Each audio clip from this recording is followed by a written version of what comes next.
Crypto bros. The issue is cryptocurrency. The question is, can young lawmakers bring our financial regulatory system into the 21st century? Political revolution of the millennials. Welcome to Political Playlist. All right, are we ready, guys? Happy Hour. Happy hour. We fucked that up so bad.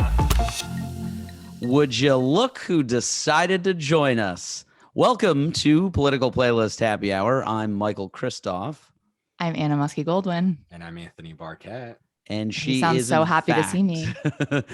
Happy hour. It's Monday. We're starting. What are you a new drinking? week. Let me guess. Well, An Aperol Spritz. because it's hot as out here in Venice. I have an Aperol Spritz, and I feel like it's just cooling me down a little bit. I feel similarly about my drink, which I guess is now officially relabeled the Kiev Mule.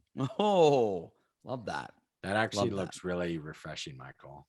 God, Thank I you. wish you could send me your drinks. You Here don't it like is. my drink? I also have a Yeah, giant. Yours are like kombucha with a. This is a Moscow Mule. I went a little aggressive on my orange slices here. It's cool. It's like And, takes Actually, up the whole that's a cup. great question. Are Moscow mules going to be banned? Well, It's that's kinda like I think everything has to just turn them into Kiev mules. Right. when It's like the everything- freedom fries. Or we should Yeah, maybe say freedom fries. Mariupol mules. Mm. Mariupol is the harder word to say. Yeah. Mariupol mules. What are you drinking, Anthony? It's I very am boring. drinking a coffee Don't with don't lie. a coconut milk Mm. and a side of refreshing water. I think this is the time we should explain to our audience what basic means for those listeners who aren't sure. This With would the be Starbucks in cup and the everything. upper left panel of your screen. You will be seeing a live art installation of basic. So, Anna, quick question. Are you naming this Crypto Bros? Because you're talking with two bros here. You guys aren't really crypto bros. Wow. Ouch. Like basic bros. I'm wearing a t-shirt because that's what you do if you work in tech. And I've seen Mhm. Mark Zuckerberg do it. So we're talking crypto. And before we kind of get into this whole thing, because there's so much to talk about, I want to just sort of set the stage here. So in 2021, Congress introduced 35 bills centering around U.S. crypto policy. So before we start to unpack that and what that means, Anna, can you kind of give us up here in the cheap seats what this all is? How do Cryptocurrency? we look at crypto?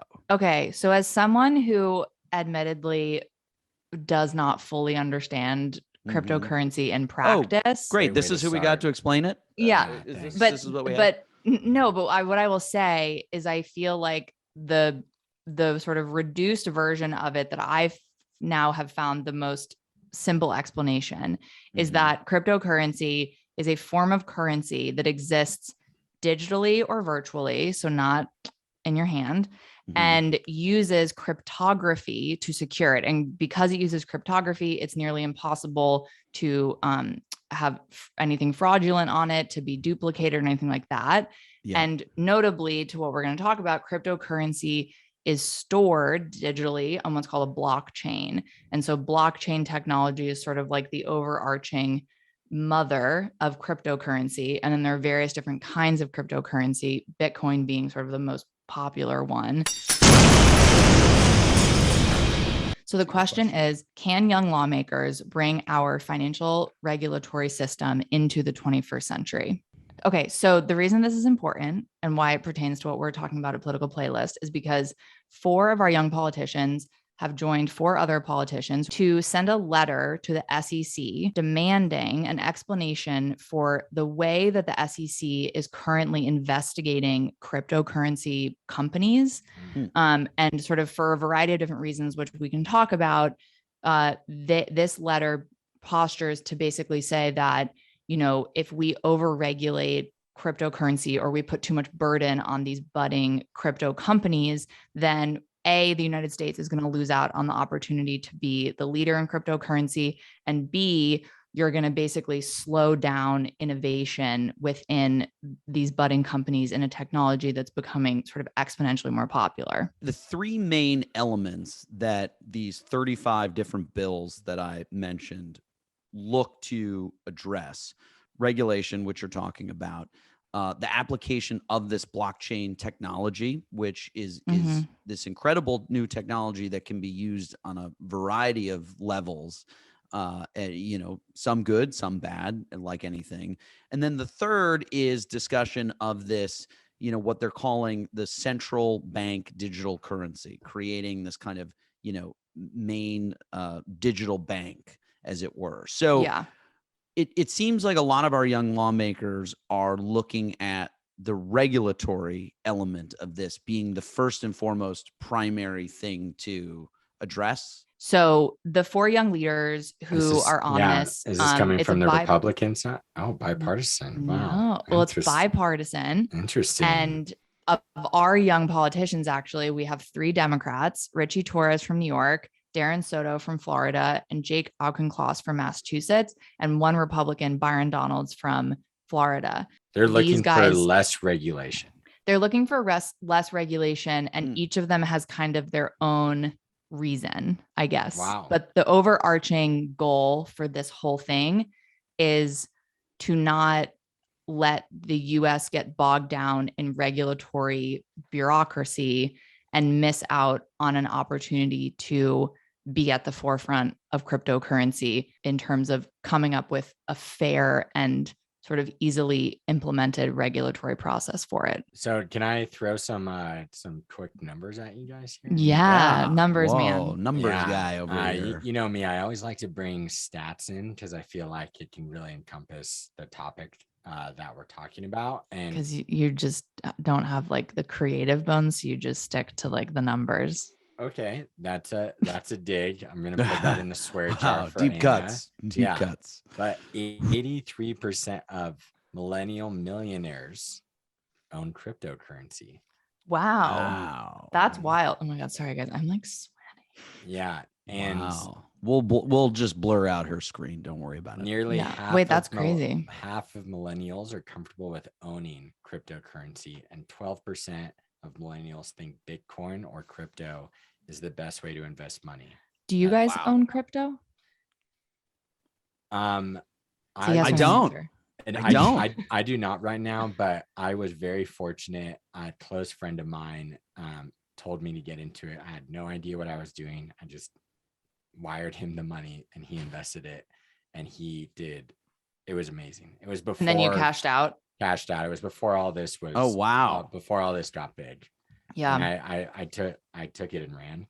Which everybody who's been to Vegas knows that's exactly what you do. That was like when everyone was like betting. You know, you heard of just like everyday people being like, "Oh, I'm selling everything and putting it in crypto." It was that Christmas. Yeah. Wow. I sold everything. It's kind of crazy because I wonder, like, with what's happening, sort of what this letter is kind of intimating is that there's about to be a real search for how to regulate it. And I'm kind of curious how that announcement of regulation, or sort of like conclusion of this investigation launching into the regulation, will impact the frenzy around buying it. Cause like, I feel like my reason for not owning crypto is maybe not reasonable, but it's basically just that I don't fully, like, it doesn't feel real. And I wonder if maybe for someone like me who isn't as innovative as your friend Anthony, that like the idea of, oh, it's regulated now, there is like a central system, that then I would feel more comfortable, but then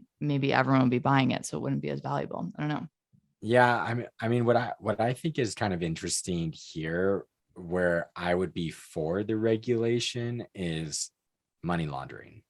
Right. Like, this has to be so massive on the money laundering side. Can I tell you a quote from Richie Torres? So Richie Torres wrote an op-ed in the New York Daily News about this, and it was called "A Liberal Case for Cryptocurrency." He said, "There's more to cryptocurrency than ransomware, just like there's more to money than money laundering." So it's like his reasoning is, why are we like so obsessed with the downside of this when there's downside to any financial thing ever, right? Yeah. This kind of is like when Snapchat first came around, everyone was like, it's only for nudes. Yeah. And you're like, but hold on though, is there a better app to send nudes through? And they're like, no, this is actually the best one. So Byron said something that I think, it feels very conservative, but I think in this instance, it really makes sense. He says overregulation of anything actually leads to disjointed markets or even black markets. And he actually used the example of prohibition, where if we just don't regulate alcohol, it's not like people are going to stop drinking. We saw what happened and it became a war, basically, right? Right. And so some people got very, very rich. A very few number of people got very, very rich, but there was no democratization of it. And that actually is more to Richie's point. He really views crypto from like a social standpoint as a way to help poor Americans get ahead financially. Yeah. I mean, hey, let's be honest. This has definitely brought a lot of people to a new form of wealth that I think they could never imagine in their lifetimes. Yeah. It also took a lot of people out. But I think people in the world right now are going and saying, why wouldn't I do that? If I have some extra money and I could turn $100 into 500 or 1,000 overnight and that 1,000 into 10, hey, it's better than my 9-to-5 job where I'm getting minimum wage, which can barely pay for my apartment. Cryptocurrencies currently are a $2.5 trillion asset class. The question is, what does the US have to gain by being on the forefront of crypto regulatory legislation? I think it's exactly what you said. We get to set the rules, right? So if you like, cryptocurrency will be regulated. That's an inevitability.